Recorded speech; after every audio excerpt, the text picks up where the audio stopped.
हमारे नबी सल्लल्लाहु अलैहि वसल्लम की जब आमद हुई थी ना, सारा जहान बहुत खुश था। ज़मीन वाले क्या और आसमान वाले क्या, फरिश्ते भी खुशियाँ मना रहे थे और जन्नत वाले भी खुशियाँ मना रहे थे।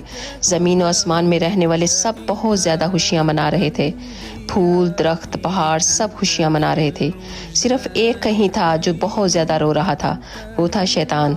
कहने लगा कि आज वो पैदा हो गए हैं जो आए हैं ना, उनकी उम्मत जितने भी गुनाह कर ले, अगर ये अपने नबी सल्लल्लाहु अलैहि वसल्लम के साथ वफादार रहेंगे, अंदर से इनका तलक जुड़ा रहेगा, तो अगर ये कोई भी बड़ा जुर्म कर बैठे ना अपनी ज़िंदगी में, तो फरमाया ये नबी सल्लल्लाहु अलैहि वसल्लम तब तक अल्लाह के सामने सजदे से सर नहीं उठाएंगे जब तक अपने सारे उम्मतियों को जन्नत में ना ले जाएं।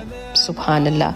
आप गाने वगैरह की तो वीडियो बहुत ज़्यादा शेयर करते हैं, लेकिन आज देखते हैं कि कितने लोग अपने नबी सल्लल्लाहु अलैहि वसल्लम से प्यार करने वाले हैं। इस हदीस को ज़रूर शेयर कीजिएगा।